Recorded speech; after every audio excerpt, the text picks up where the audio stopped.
সুপ্রিয় শিক্ষার্থীবৃন্দ, আপনারা যারা চতুর্থ শ্রেণীতে অধ্যয়ন করছেন তাদের হাফ ইয়ারলি এক্সামে যে ড্রয়িং এর টপিকগুলো আছে তার মধ্যে আজকের ক্লাসে আমি আপনাদের দুইটা টপিক আঁকায় দেখাবো। তো আমি প্রথমে যে টপিকটা আঁকাবো সেটা হচ্ছে সূর্যমুখী ফুল।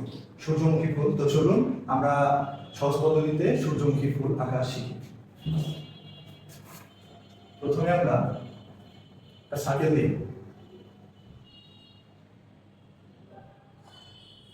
সার্কেল দেওয়ার পর আমরা সূর্যমুখী ফুলের পাপড়িগুলো এঁকে দেব।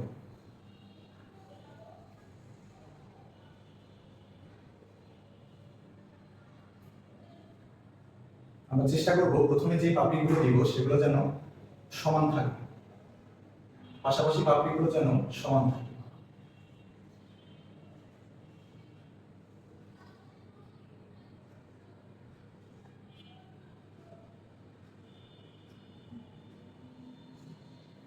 তারপরে আমরা চাইলে মাঝে মাঝে ছোট ছোট করে পাপড়ি দিতে পারি,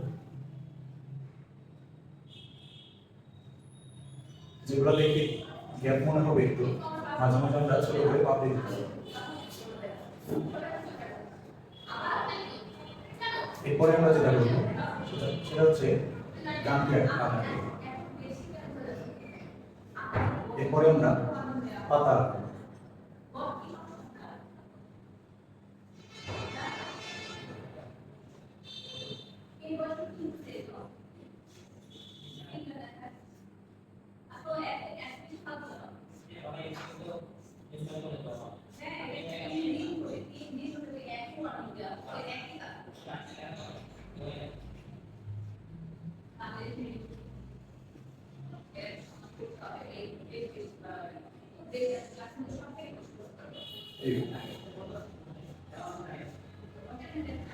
পরে আমরা কাছে নিচে অংশ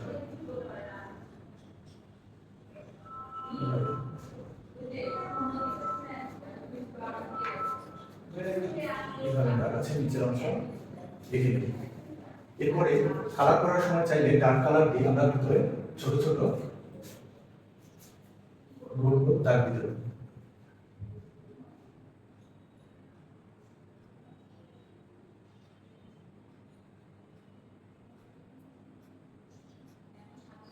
সেম ভাবে আমরা পুরোটা ভরাট করব।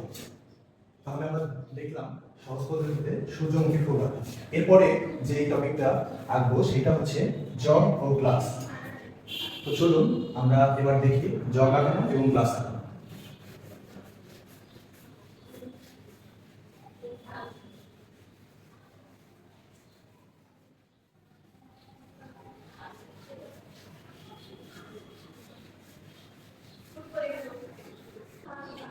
তাহলে চলুন এবার দেখা যাক জগ এবং গ্লাস আঁকতে হয়।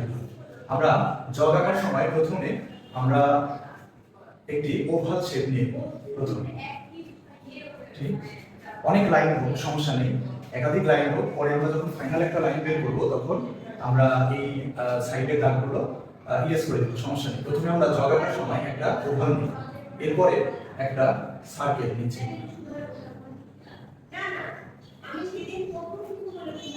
সার্কেল নিই, এরপরে আমরা এই সাইডটা অ্যাডজাস্ট করব।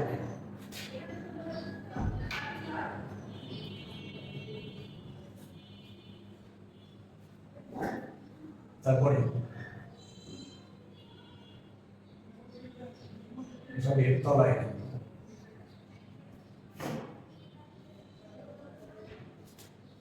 এরপরে পানি ফেলার যে অংশটা এটা আমরা এঁকে একাধিক লাইন কোনো সমস্যা নেই, আমরা ড্রয়িং এর শেষে এটা ইরেজ করে নেব।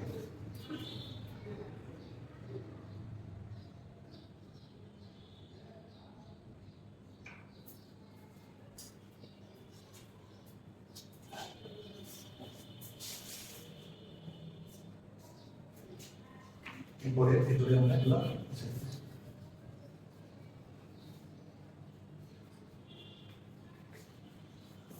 জগের একটা শেপ চলে আসছে।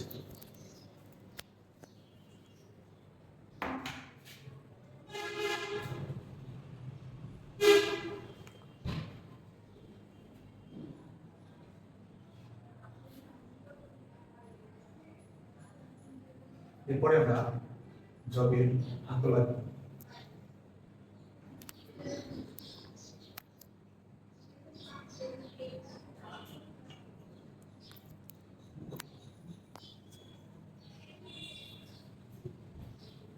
এবার পাশে আমরা গ্লাস আঁকবো।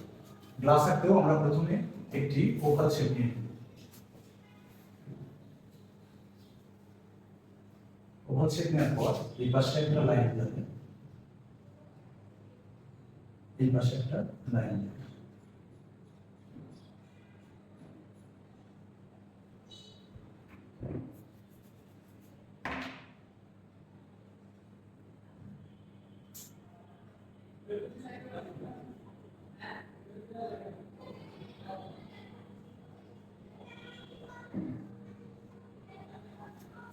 এরপরে আমরা নিচের ক্লিপটা এইভাবে দিয়ে দেবো পাশাপাশি।